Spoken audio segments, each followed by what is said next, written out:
आज का अपना टॉपिक है आतंकवाद।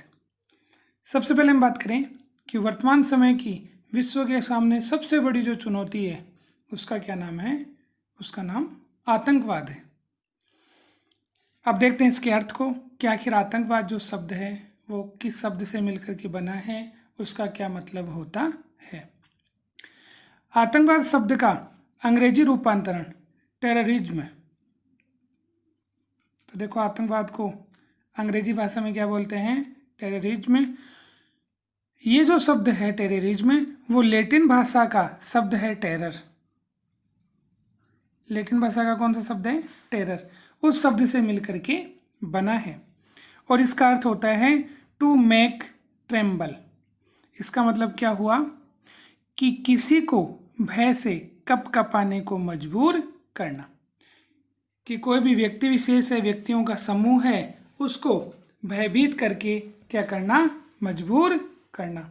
इसी को क्या कहा गया है? आतंकवाद कहा गया है। ये जो हमने अर्थ देखा, ये इसका क्या हो गया? शाब्दिक अर्थ। फिर आगे हम बात करें आतंकवाद कैसी प्रवृत्ति है। तो आतंकवाद को एक विखंडनकारी प्रवृत्ति माना गया है। कैसी प्रवृत्ति माना गया है? विखंडनकारी।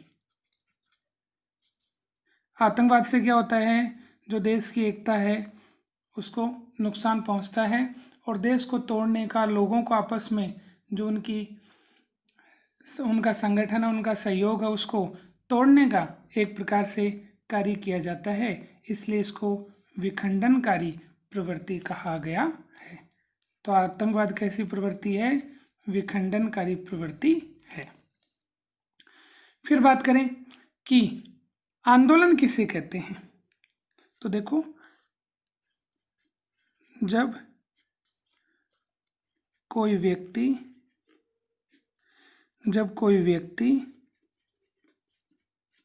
या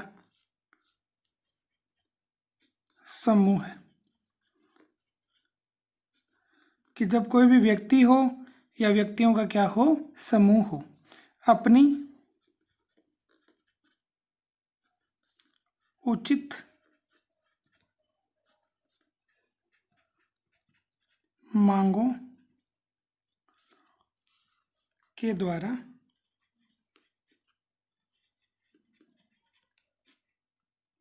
तो जब कोई व्यक्ति या व्यक्ति समूह हो, वो अपनी उचित मांगों के लिए क्या करे?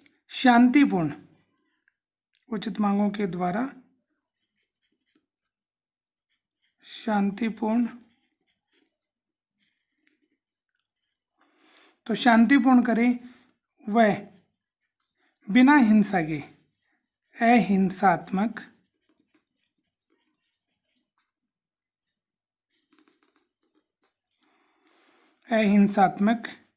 प्रयास करता है। उस प्रयास को ही क्या कहा गया है? आंदोलन कहा गया है। तो देखो, लोकतंत्र की हम बात करें तो लोकतंत्र में हमें अपनी बात कहने का पूरा क्या है? अधिकार है।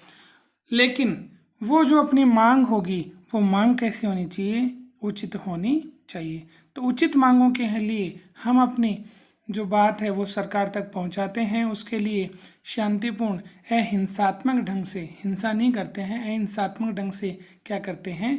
प्रयास करते हैं। उसी को क्या कहा गया है? आंदोलन कहा गया है। तो आंदोलन में तो उचित मांगें होती हैं और प्रयास भी कैसा होता है? शांतिपूर्ण होता है, अहिंसात्मक होता है। लेकिन अगर आतंकवाद की बात करें तो आतंकवाद इससे बिल्कुल अपोजिट होता है। आतंकवाद में क्या होगा?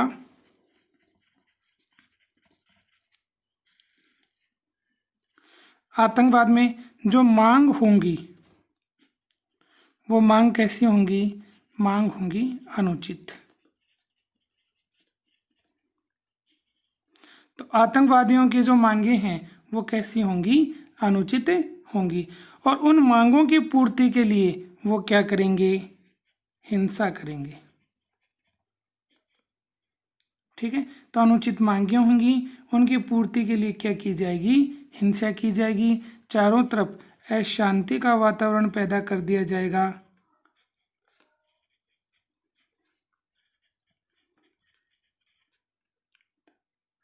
अशांति का क्या बना दिया जाएगा? वातावरण।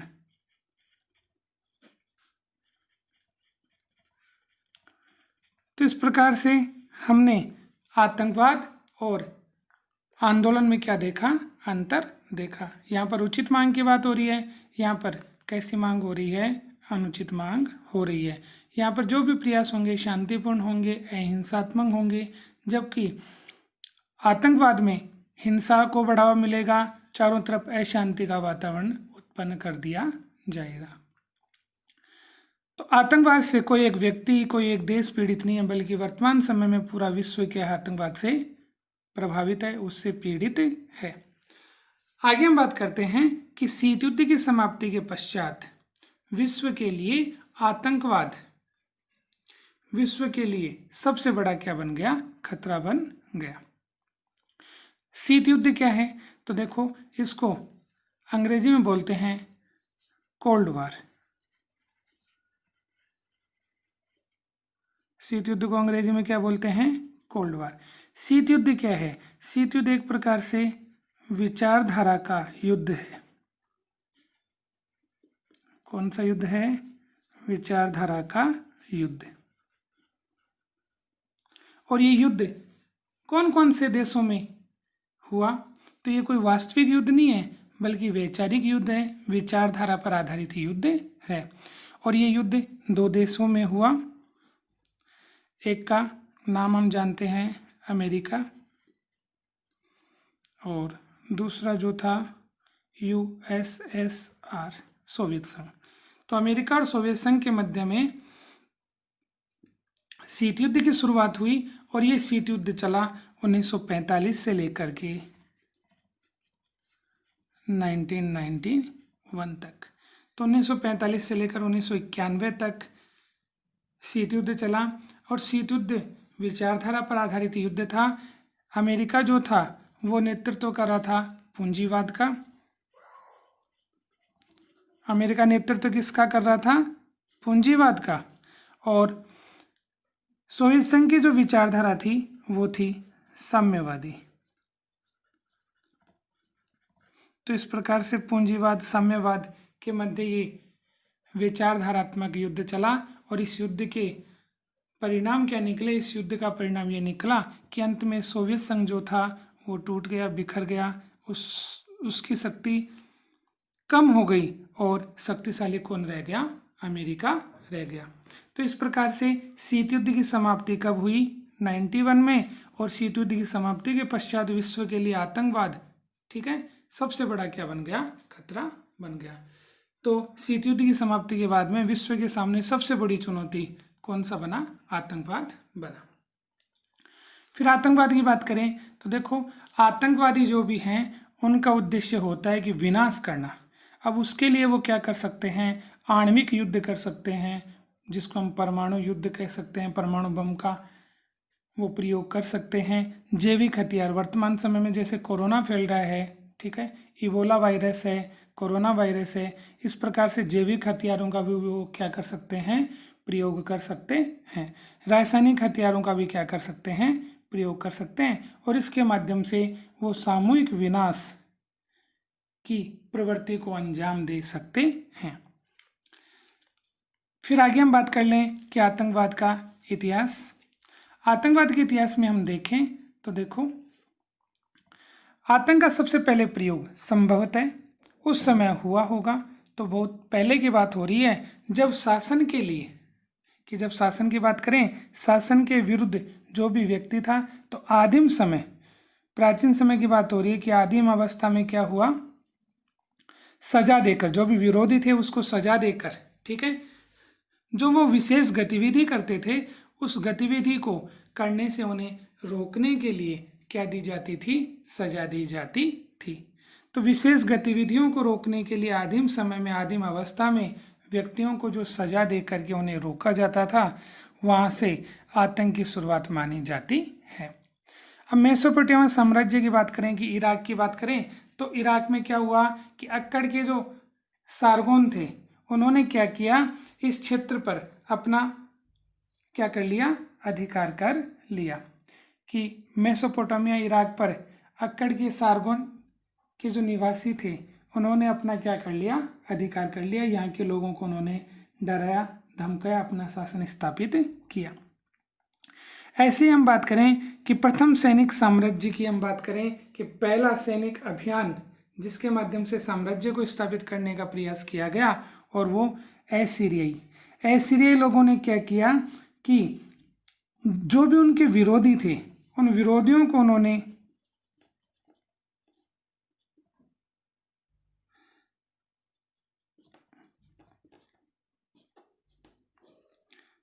कि एसीरिया के जो भी विरोधी थे उन विरोधियों को उन्होंने डराया धमकाया, उनकी जो इच्छा शक्ति थी उसे तोड़ने का क्या किया, उन्होंने प्रयास किया कि एसीरियाई के जो विरोधी जो राज्य थे उन विरोधी राज्यों को उन्होंने कमज़ोर करने का, वहाँ दो विरोधी जो राज्य थे उनकी सेना को कमज़ोर करने के लिए उन्होंने क्या किया, उनकी इच्छा शक्ति को तोड़ने का क्या किया, प्रयास किया।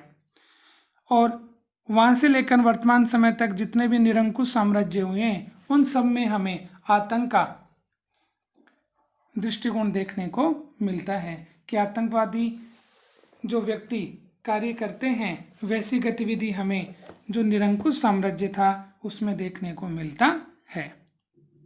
फिर आतंकवाद के वैश्विक परिदृश्य की अगर हम बात करें तो देखो, इराक को पनपाना, तो इराक की स्थिति को मजबूत बनाना, और तालिबान की स्थिति को भी क्या बनाना, मजबूत बनाना। तो इराक तो देश हो गया और तालिबान क्षेत्र हो गया जो पाकिस्तान में स्थित है। तो इराक और तालिबान को मजबूत बनाना ये किसका उद्देश्य रहा है, अमेरिका का उद्देश्य रहा है। उसकी राज्य की जो नीति थी उसका ये हिस्सा रहा है। अब ऐसा क्यों किया इन्होंने, तो देखो अमेरिका का उद्देश्य था कि वो विश्व में ताकतवर बने और कोई भी उसकी शक्ति के सामने न आ पाए, इसलिए जिस देश से उसे नुकसान हो, जिस देश से उसकी शक्ति को टक्कर मिले, उस देश की शक्ति को कमजोर करने के लिए उसने देखो तालिबान रूपी दैत्य का क्या किया, प्रयोग किया। तो अमेरिका ने तालिबान रूपी दैत्य को पूर्वी सोवियत संघ के विरोध में उत्पन्न किया, किंतु कुछ समय बाद ही वही दैत्य, वही तालिबान जो था वो स्वयं अमेरिका के विरुद्ध क्या हो गया, खड़ा हो गया। और एक घटना उन्होंने घटित की जिसे विश्व इतिहास में 9/11 की घटना के नाम से जाना जाता है। तो यहाँ पर हमने ये देखा है कि जो तालिबान था उसे खड़ा करने में, इराक को मजबूत करने में हाथ किसका रहा, अमेरिका का रहा।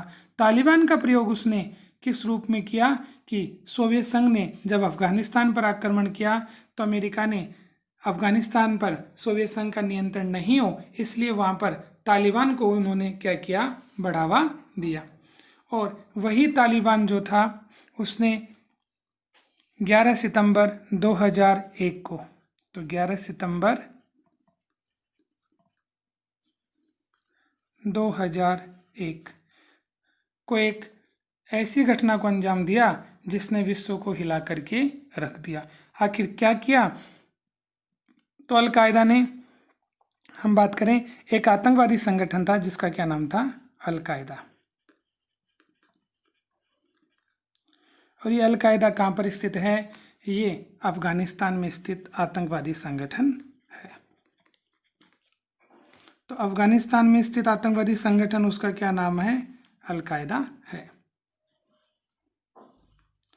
अब इस अलकायदा का जो कमांडर माना जाता है, इसका जो प्रमुख माना जाता है, वो किसे माना जाता है, वो माना जाता है ओसामा बिन लादेन को। Osama bin Laden. तो ओसामा बिन लादेन के माध्यम से अलकायदा संगठन को मजबूत किया गया, उसे खड़ा करने में महत्वपूर्ण भूमिका रही। और इस अलकायदा संगठन ने 11 सितंबर 2001 को अमेरिका के ऊपर क्या किया, हमला किया। किस प्रकार ये हमला हुआ उसकी अगर हम बात करें तो देखो, 11 सितंबर 2001 को अलकायदा जो आतंकवादी संगठन था उसने क्या किया, 19 आतंकवादी भेजे।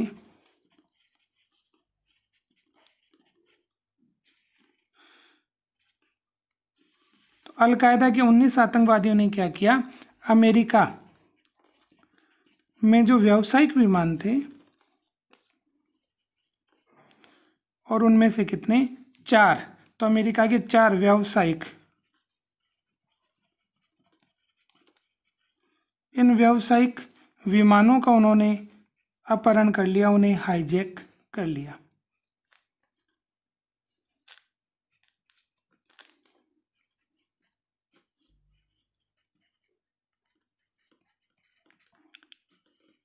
तो इन 4 व्यावसायिक विमानों का अपहरण किसने किया, इन 19 आतंकवादियों के माध्यम से ऐसा प्रयास किया गया। अब इनमें से जो 2 विमान थे, उन 2 विमानों को तो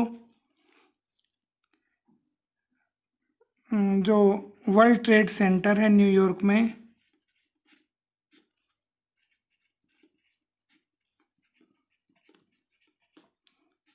उसकी 2 इमारतों से टकरा दिया गया, जिसमें काफ़ी लोग मारे गए। तो 2 विमान तो न्यूयॉर्क स्थित वर्ल्ड ट्रेड सेंटर की इमारतों से टकरा करके नष्ट कर दिए गए। दोनों जो बिल्डिंग थी वो पूरी तरह से नष्ट हो गई। तीसरा जो विमान था, वो तीसरा विमान पेंटागन, यहाँ पर अमेरिका का रक्षा विभाग है, तो पेंटागन नामक क्षेत्र में डाल दिया गया और इससे भी काफ़ी लोग मारे गए। चौथा जो विमान था, इस चौथे विमान को पूरी तरह से योजनाबद्ध तरीके से अमेरिका की जो कांग्रेस थी, जो अमेरिका की क्या है, संसद,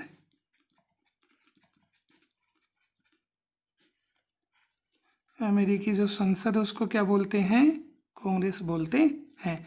तो अमेरिका की जो संसद थी जिसे हम कांग्रेस बोलते हैं, वहां पर डालने का प्रयास हो रहा था चौथे विमान को, लेकिन विमान में जो यात्री थे उनसे झगड़ा हो गया, किसका, आतंकवादियों का, और उसके कारण क्या हुआ, ये विमान अपने उद्देश्य में सफल नहीं हुआ और तकनीकी खराबी के कारण विमान जो था वो पेंसिल्वेनिया,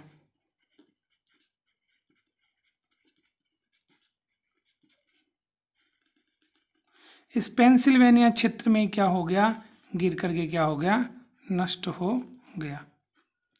तो इस प्रकार से ओसामा बिन लादेन के प्रयास से अलकायदा नामक आतंकवादी संगठन के 19 आतंकवादियों ने अमेरिका के 4 व्यावसायिक विमानों का अपहरण किया और 2 विमान तो वर्ल्ड ट्रेड सेंटर पर डाले गए और तीसरा जो विमान था वो पेंटागन क्षेत्र में डाला गया। चौथा विमान अमेरिकी कांग्रेस को नष्ट करने का प्रयास था, लेकिन तकनीकी खराबी आने के कारण ये पेंसिल्वेनिया के खेत में ही क्या हो गया, नष्ट हो गया।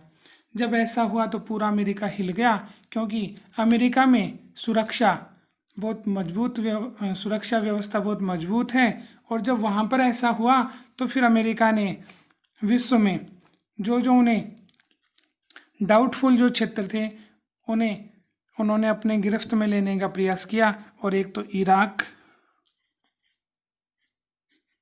और दूसरा अफगानिस्तान। इन क्षेत्रों में जो आतंकवादी संगठन थे उन पर अपनी लगाम लगाना उन्होंने क्या किया, प्रारंभ किया। तो इस प्रकार से जिस आतंकवाद को उठाने में अमेरिका की भूमिका रही, उसी ने उसे डस लिया, उसे नुकसान पहुंचाया। और इसके बाद में इराक और अफगानिस्तान पर अमेरिका के माध्यम से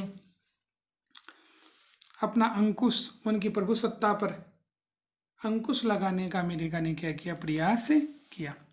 आगे हम बात करें कि देखो आतंकवाद जो है वो ज़्यादा क्यों फैल रहा है, कि अत्याधुनिक जो हथियार हैं उनका वो प्रयोग करता है और विदेशी धन उन्हें प्राप्त हो जाता है, जिसके कारण ये फल फूल रहा है। अब आतंकवादी जो संगठन में सक्रिय जो व्यक्ति हैं उन्हें आधुनिक तो हथियार मिल जाते हैं, तो बड़ी बड़ी जो कंपनियां हैं वो नशीले हथियारों का प्रयोग करते हैं, नशीले जो दवाई हैं उनका प्रयोग करते हैं, तो उनके माध्यम से उन्हें हथियार मिल जाते हैं और वो विश्व में किसी भी देश को नुकसान पहुंचाते हैं। एक तो ये बात हुई। दूसरी अगर हम बात करें तो देखो आतंकवाद की जो रणनीति है उसका उद्देश्य क्या है कि हिंसा। तो हिंसा के माध्यम से पहले योजनाबद्ध तरीके से वो क्या करेंगे, जनता को भयभीत करने का प्रयास करेंगे, उनमें दहशत पैदा करेंगे, और जब उनमें दहशत पैदा हो जाएगी तो वो शासन को प्रभावित करेंगे और जो भी उनकी मांगे हैं उन्हें मनवाने का क्या करेंगे, प्रयास करेंगे। तो इस प्रकार से आज हमने पढ़ा कि किस प्रकार आतंकवाद फैला और आतंकवाद का क्या मतलब होता है, क्या इनकी रणनीति होती है।